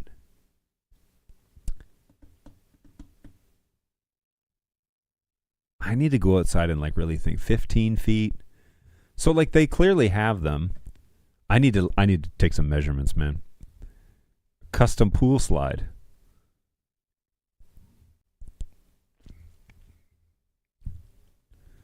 I wonder if AI would be able to give me, but run the screws in from the inside so you don't get torn up going down the slide. Yeah, that would be a good idea.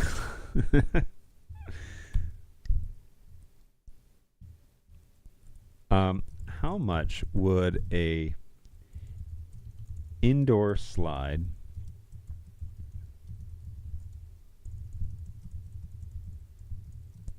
at 12 feet tall cost on average?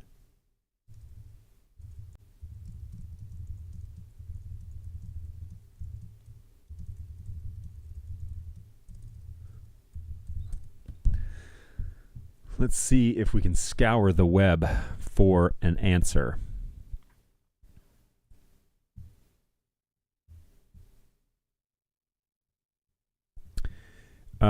Playground equipment like that is very expensive, tens of thousands of dollars. I'm sure a 3D printer could make one for you.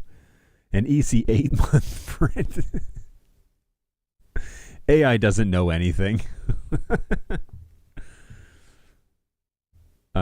Slide at that size is 15 grand, is what this thing says. So yeah, it may not be feasible. It may not be feasible, but maybe I could find one on eBay. Somebody's getting rid of. There was a house that we saw when we were shopping for a house before we moved to the Clarkston house. There was a house that we saw that had a slide on like the back porch. I don't know where they got it. It was only like an 8-foot slide.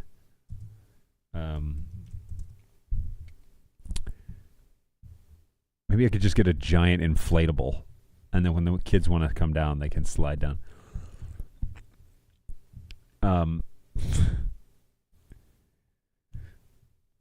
Playground slide.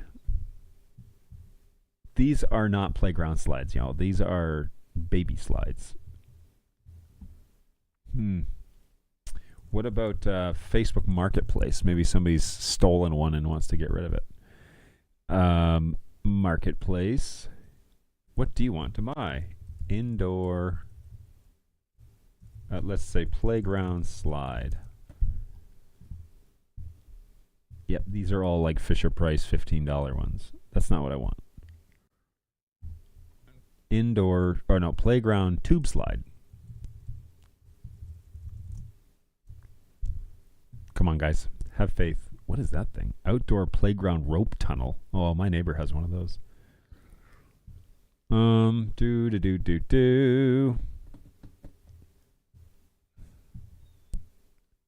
I was just going to suggest buying used. It's a good suggestion.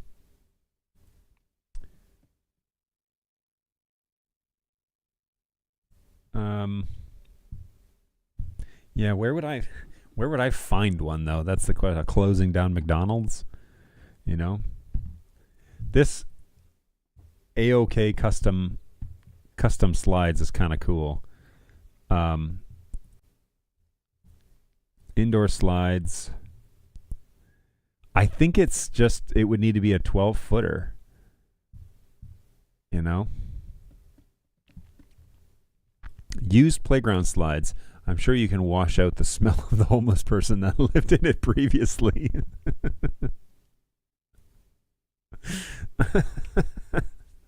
Touche. I may not want to buy that. Anyway, yeah, this is all fun stuff.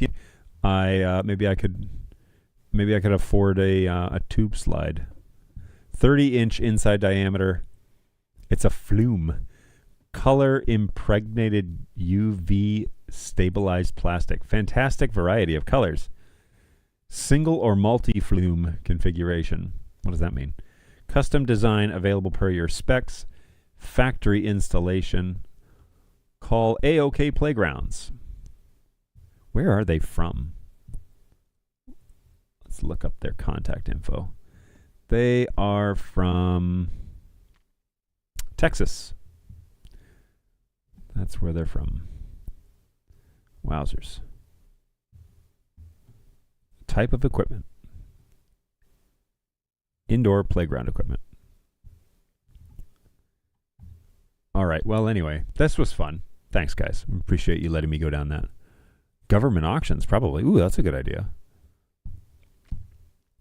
I hadn't thought of that. At the height that it is, I'd want it to be a tube, right? Because you don't want them falling off of it or climbing up it and being goofballs and then having the risk of falling. But, you know, it would be pretty fun.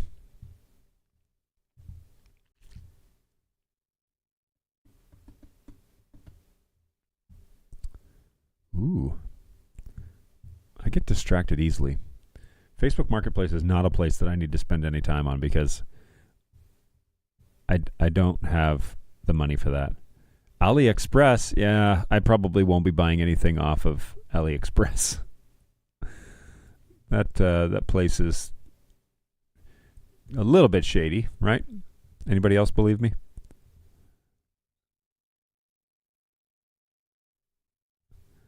Zip line from the barn. Attach it to the house. That's a good idea. I like that idea too. I'm going to put this over here. Yeah, zip line. Or we could attach it to a tree in the backyard and then they could go out the window. Yeah, these are all very dangerous ideas. Still be really fun though.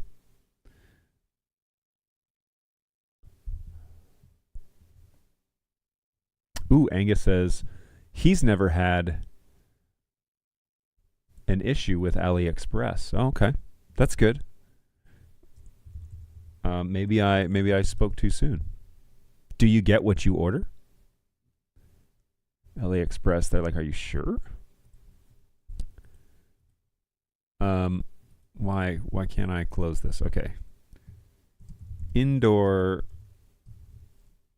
houseplants? No, indoor slide for big kids.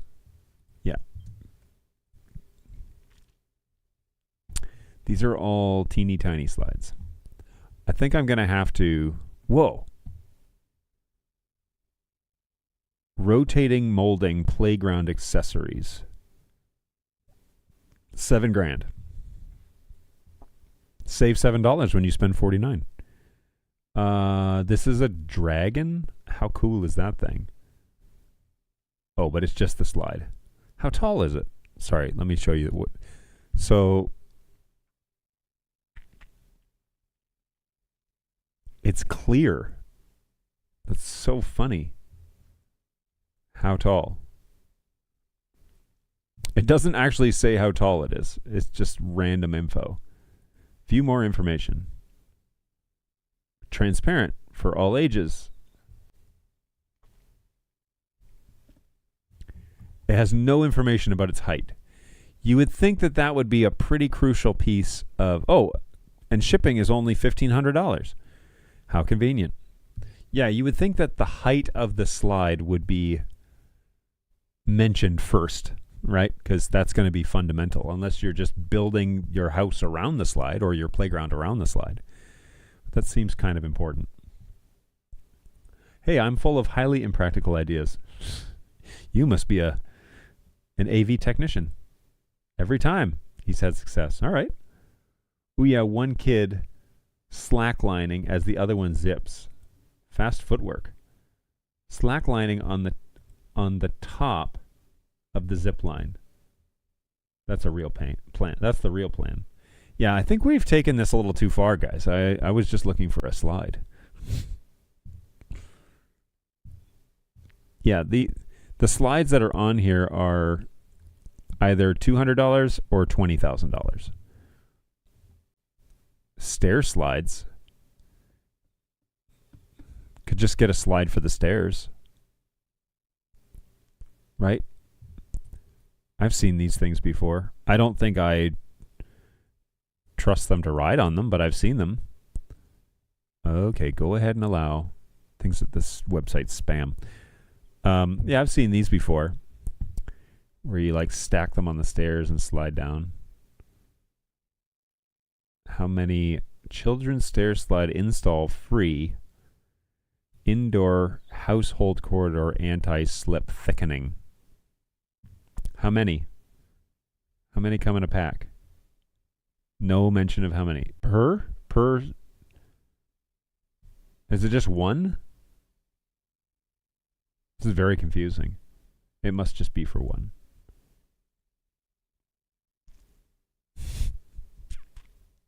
One piece, no cushion. That's what it says. One piece with cushion. All right, so they're $150 a piece. Yeesh. Plus shipping is only $220. Uh-oh. Am I still live here? Hello? Did I die? Did the stream die? I'm watching myself react here. My battery backups came on and then turned off. So that's interesting. Weird. All right. Well, I'm still watching this show, so hopefully I'm still live. I imagine that you'd work that out with the supplier. Hey, let's ramp this up, rocket boots. A stair sled? You got to get a steel slide that sits in the sun all day, burns your backside when you slide down on it. Fun with burns. That's how my childhood was. It's true. I believe my childhood was that as well. We had a metal slide right in the middle of the playground, which is right in the middle of our little town. Hey, yeah, you're live. You're still good. All good. Okay, thanks, guys. We definitely had one. And yeah, that was a painful experience both in the winter and then in the summer. So it was also good in Southern Ontario for... Yeah, it was good. It was good during the year for about 2 or 3 months. Yeah, there was a brief cutout a few minutes ago, but you're all good. Okay. Phew, not too sure what happened there, but let's hope nothing. All right, we are coming up on 2 hours on this show. 2 hours of me talking, which is probably plenty. Hey, I'm expecting sometime, I think, it's being shipped to the house, I am expecting to get a Blackmagic audio monitor. And it's kind of this idea, but it shows it on the screen and it shows whatever the audio is. And we're getting one of these so that we can monitor our live stream. My sound engineer can monitor the live stream on a bigger scale. Right now he just has a little like confidence monitor. And I want him to see the audio levels, big time.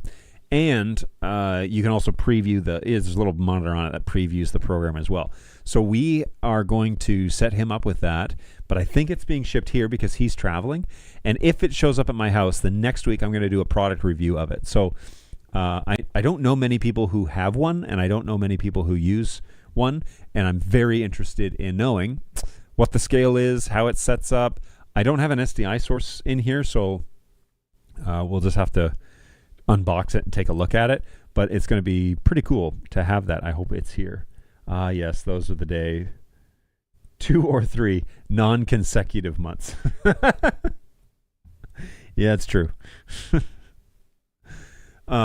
So hopefully I'm going to be able to have that next week and show that.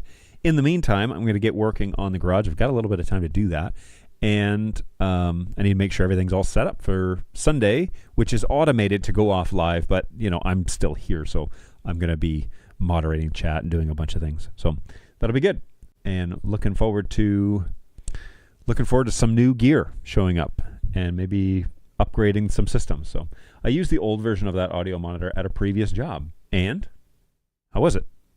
Because I think we bought the new one. So I want to see how it works. It's mostly for my audio guy, for my sound engineer, so that he can see the audio on the stream nice and big, no questions about it. So we're getting that ready for him. It worked pretty well, as I recall. I've been considering getting the new one. I've never been a big fan of the audio monitor due to the lack of reference calibration. Using the monitor output of the HyperDeck ticks all the boxes for me. See, that's what we have. We have not the HyperDeck, but we're using a 3G studio monitor, and it has the little meters on there, and it shows the picture, but it's kind of the opposite of what we want. I want the audio meters to be big, and I want him to also see the show. As small as it is, but I just want to have it on the monitor. But I want him to see the audio meters nice and big. And so that's the plan with this, is he's going to be able to kind of he's going to be able to make sure that his sound going out to the stream is adequate and where we want it every single week. Hey, as you're about to wrap up, can you discuss anything about NDI real quick? What would you like to talk about? Yes. Actually, there was something that kind of came up. So I don't know if you saw yesterday's Bird Dog live stream with Anthony and Bird Dog extraordinaire project engineer Frink, but they announced something called, I don't know, like Copilot or something like that. What was it? Flight Path. That's what it is. And evidently it's a way to record your cameras to do a routine, as far as I understood. Now, I wasn't able to really attend the stream very long, but I did get the gist of it from the on-screen information that was available, that basically you can program it with the new keyboard, a path for the camera to take, and then you can execute that as a preset. That's kind of cool. It's a good idea. I think for repeatable sequences, that would be all right. For theater stuff, like for for sure that this is the way the actors are going to move, that works really well. I'd really like to see some advances by NAB or something, some advances in their auto tracking stuff. Now, I know that they've recently signed up a partnership, as did many companies, with a company called, what was it called? Where is it here? Bird Dog. Did I save it here in Bird Dog? There was like some automation thing that everybody started using, and maybe they put it on their LinkedIn page. Bird Dog Company. Well, come on now. All right, there it is. Yes. Let's just go here real quick and take a gander. It was before the holidays. Oh, Brayton brought his dog. Oh, they got a new support dog. She's on the clock 3 days a week with Brayton helping our customers across the world. She's not our secret to productivity, but we're also not saying it. Yes, and this is Bring Your Furry Friend to Work Day, evidently.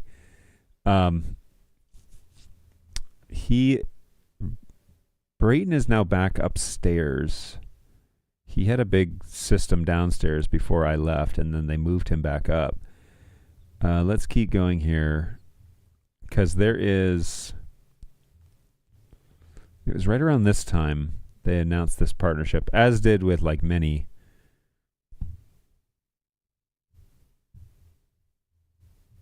Shoot. Basically, though, it's an AI tracking company that integrates with cameras natively, and then they use their software to do it. I know that there's onboard tracking with BirdDog. That's actually something I'm going to kind of hone in, because we are looking at changing our PTZs, and I'm going to pit them against, like, in terms of performance. HyperDeck Monitor UI shows all that stuff for all 16 channels and the image. Ooh. Oh, that's very cool. Think it's solid? Could be good for church choirs and congregational coverage. Pre-recorded movements make sense for me only with sliders and for jibs and totems. Yeah, and okay, so there are some sequences that it makes sense. Like if you're doing, so your jibs, if you have boom arms and things like that, then it makes sense to, especially automate it all, then it can run the sequence.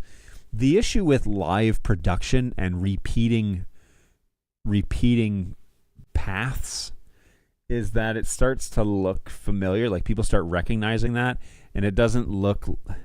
The point of a live event, and this is kind of a cool creative thing to think about, is the point with a live event is you want people to, at home, who are watching it on their screens or their phones or whatever, to feel like this is not something that is repeatable.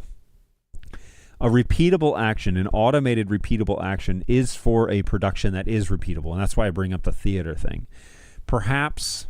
the actors are doing this for 4 or 5 days a week, and that actor A and actor B are going to move from stage left to stage right, up stage, down stage, stage left. That sequence, and you can actually time it out, and you can actually coordinate it. Then kind of like a path to follow makes some sense. But in the live world, I think it makes more sense to emphasize your auto tracking functions, because auto tracking is the ability to follow a live subject that is not, you're not predicting what they're going to do. Keynote speakers are a great example of this, why you wouldn't use flight path over auto tracking, because keynotes are going to deliver a message, and maybe they're going to deliver it 50 times. But he or she is going to walk across the stage differently, potentially, every time. So unless it's heavily rehearsed and it's a presentation and they are, they're like carbon copying this, which is pretty rare. If a keynote, even like a TED Talk or something, those are not rehearsed movements. And so I don't know if the return on investment for something like Flight Path makes sense from a business standpoint. I think it would make more practical use to emphasize, like to do more with auto tracking, just because the whole point of the camera is the live thing. So to drive home more emphasis on we're recording a live event, and we're going to work really hard at making sure our cameras are the best at recording live. The pre-record stuff, again, I guess I've never really seen BirdDog as like a studio camera. I see them, especially because they're heavy on PTZ, I see them more as a live camera. People use them in studios. It's true. But it doesn't really but the PTZ thing doesn't make a whole lot of sense if you're going to set them up inside a studio. Like when I had them at BirdDog, I had PTZ cameras inside my production studio, And it was nice to have them and finesse them in Studio Monitor and get them just perfect, like position them. But I rarely use the motor function in that scenario. And quite honestly, I would rather, if I was to build a video studio, I would rather invest in less motorized function and more higher quality cameras, because I'm not really going to be moving around. I'm going to be sitting in a chair and talking to Cam 1. Whereas PTZs are kind of meant for live. I mean, look at the OG4, the new A200 replacement. That is meant for outdoor, like, sports, all weather, beat it up or put it on a launch pad. Like, these are items that are moving. The purpose of that camera is not only the optics, but the movability, the ability for it to withstand brutal environments and capture high quality video, right? So when we think about PTZs, I think the emphasis should really be on the why we use PTZs. We use PTZs for live action the most. That's like the top tier thing. I think being able to program and maybe I'm missing some stuff. I didn't watch the full, thing, so I probably should go back and watch the live stream. But like from the gist that I gather was it's more about pre-programming your movements and then executing a movement. Cool. When you might use that, I don't know. Maybe you're using it to, okay, I have a look for center stage, I have a look for stage right, a look for stage left. Maybe that's the way you're managing it. And so preset 1 moves the camera smoothly into stage right appropriately. Okay. Maybe I know the cadence in which my minister walks. Maybe he's an old guy, and so he moves slowly, and so I can execute a preset when he starts moving that way. And we tell him go to this spot, so you put 3 X's on the stage, and if you're going to walk over there, walk to there, because all of our camera presets are set for that. Okay, cool. I get it. I just don't know. I find that a very unique situation, not a situation where everyone's using that, Since you only cut to them occasionally, you only see snippets from different portions of the travel. I think we're saying the same thing. The only pan tilt repeated movement doesn't really make sense. Agreed. I agree on the issues with repeated movements, but there are some shots like pans of a choir loft or pans of the congregation. They often end up being very repeatable. Well, that's a good thought too. Audience shots, because your audience doesn't normally sit in the same seat every week, like they move around a little bit. I mean, you have those who have their assigned seats, who think that they should have assigned seats, but that's church politics. Agreed. Your audience does change, and so you could set up an audience shot on an inexpensive PTZ that's at stage and point at the audience.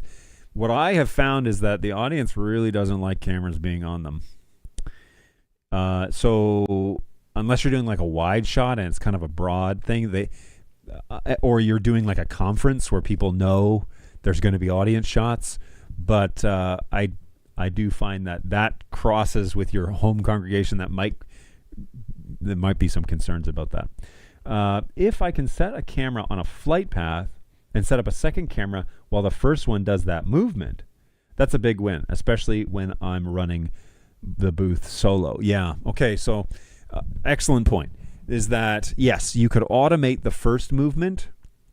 If you're the only PTZ operator, you don't have camera ops like I do, then yeah, that makes sense to do the first movement and set up the second shot and then go back. So take cam 1, it's on the minister, it's doing like a tight shot, or no, it's doing a wide shot, like a mid shot or whatever. Then you switch to cam 2, which is doing a sequence, and you say go cam 2 and it starts doing a sequence. You cut to that shot and it's watching the audience, and then you zoom in cam 1 to do a bust shot or elbows up, and then when that sequence is done, or when you're ready for it, you cut back to the closer shot so it looks like you stepped in. Yeah, makes total sense. If you don't have camera ops and you're running solo, which I do know in Bird Dog's situation, they do talk about that a lot, saying a lot of our customers. Now, I don't know if the phrase "a lot of our customers" is based on data or is based on anecdotal emails. I don't know if a lot of their customers, if that statement is based on data, you kind of have to take it with a grain of salt that perhaps it is. But, what also constitutes as a lot? Like 5, 100, 1,000? How many customers are we talking about here? A lot? Like this week I talked to somebody about it. So, there's varying degrees of that that you'll also have to take into account. So are you creating the product because the demand is there, or are you talking about the demand because you made the product? There's two different ways to think about that. And I'm not claiming anything about Bird Dog, and I don't know anything about their product, their customer base anymore. But there is that kind of chicken or the egg situation. Agreed. Automation is always something that needs to be used carefully, and I would say sparingly. The human element is key. I almost never use audience shots. Like a pan up from a guitar close up to a waist up shot, maybe. Yes, that shot though, because the guitar player hopefully is sitting for this shot, but because the guitar player is a human and not a robot, I would probably feel more comfortable doing that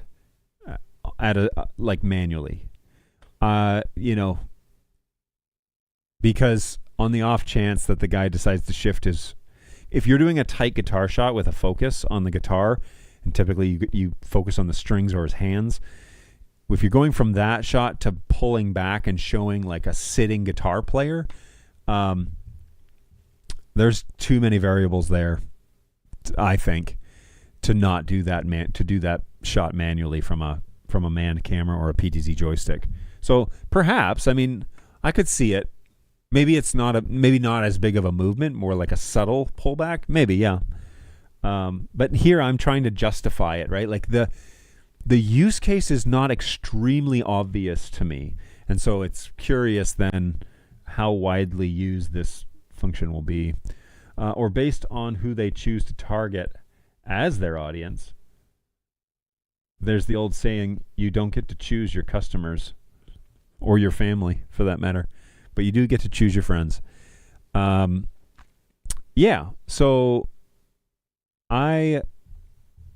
I'm excited. I hope that I hope I'm missing something, and there's a high probability that is the truth.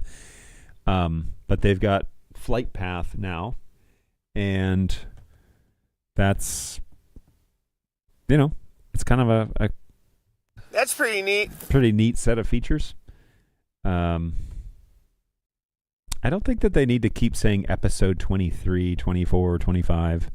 I think they could probably stop saying that now. They've done enough of them, right? They're in the 20s, so it's a repeatable show. Anyway, that's just my personal opinion. I guess Bird Dog is going to Barcelona, ISE, so they will be there at stand 5D400. So if you're going to be in Barcelona for IC, go for it. Tell them I say, hey, I will not be making it for that one.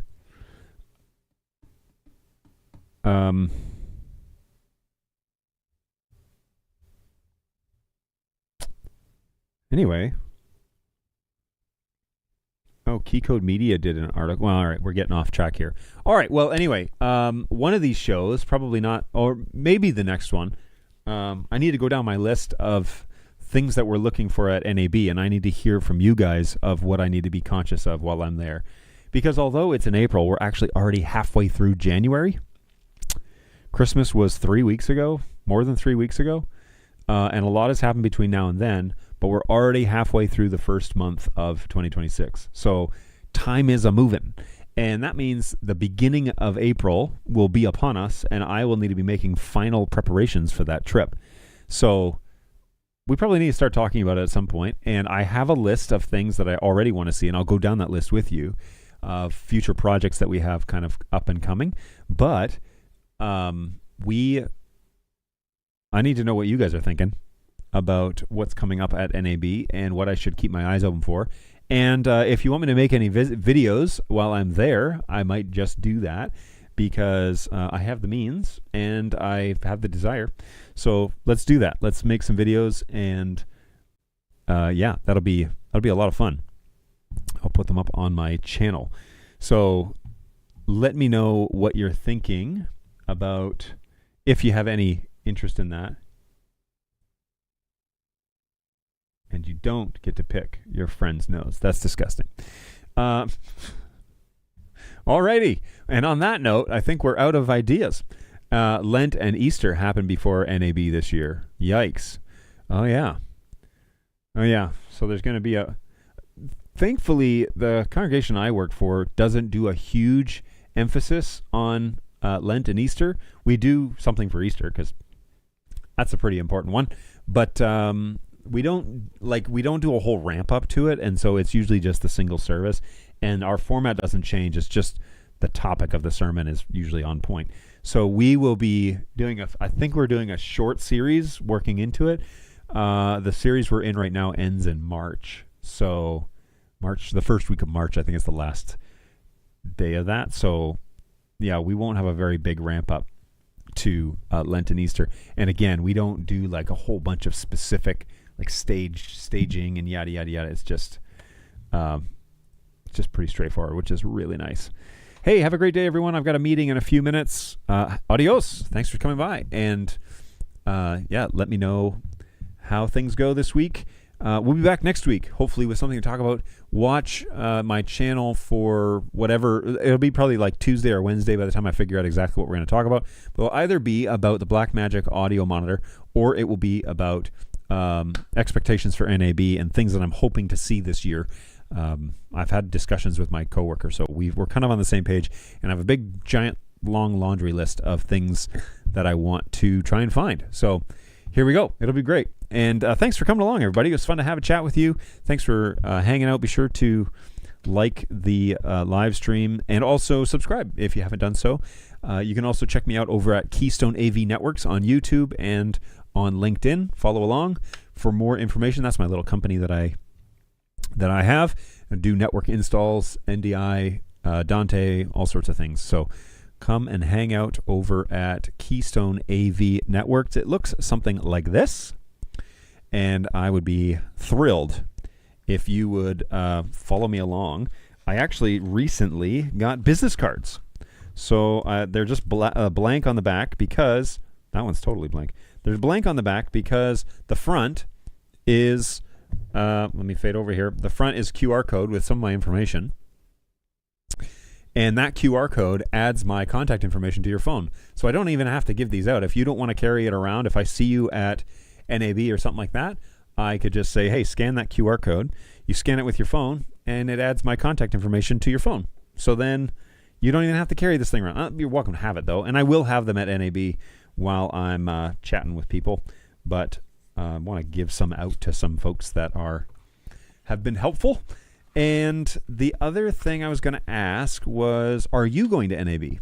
And if you are, we should totally run into each other. That'd be a lot of fun. Last year I saw Sean on the show floor, and he just kind of like bumped in and was like, hey, John. And I was like, wait a minute. Like, I know you. I've seen your face. So he was like, hey, I'm Sean. I'm usually on your show. And I was like, oh, man, no kidding. So good to run into him. And if you're going to be there, Sean, if you're going to be there, let me know. And if anybody else is going to be there, I'd love to bump into you and shake your hand and say hello and get to know you. So I'll give you a business card. But let me know if you're going to be at NAB. I'm going to plan to be there, and my coworker Dave is going to plan to be there, and we hope to see you there as well. So start making plans. It'll be a blast. It'll be lots of fun. All right, guys, take care of yourselves. I'll look at the chat real quick. Hey, thanks, John. See you soon. Come on back next week, and we'll check it out. NetHab says, hey, I think I'm going. So that'd be awesome. That would be great. Let's run into each other. I can't go. I'm having budgeting issues. Ugh. Nuts. Well, then I'm really thankful that I got to shake your hand and say hello to you last year. So that's nice to know that you're. Hey, I'm hoping to go this year. I've missed it for the past few. Last year's show was great. I mean, we got a lot out of it, and we made some big changes in our studio because of it. So I don't have the same expectations because it was Dave's first year last year. So he was kind of overwhelmed and wowed. But I don't have the same expectations about it being as revolutionary as it was for us last year. But I'm willing to be shocked. So here's hoping. That'll be great. And if you can be there, make some plans. Let me know. Maybe we should plan a meetup somewhere and just have a 30-minute sit down. Maybe we'll bombard VMix booth, or I hope Tom Sinclair gets to go this year because it would be really good to have him, head of Streaming Idiots, have him hang around. And it's been several years. It's been since 22 since I've seen him. I interviewed him on a podcast for Bird Dog, and we did like a whole 45 minutes. It was great. I'm gonna go back and watch that because it was a good interview. And I was young back then. It'd be great. We should meet up. So let me know if you're going to be there. Take care of yourselves, guys. Man, I love hanging out with you guys. And hopefully we'll see you guys next week, and I'll have something worth talking about. So take care of yourselves, and we'll see you next time around. Bye, guys.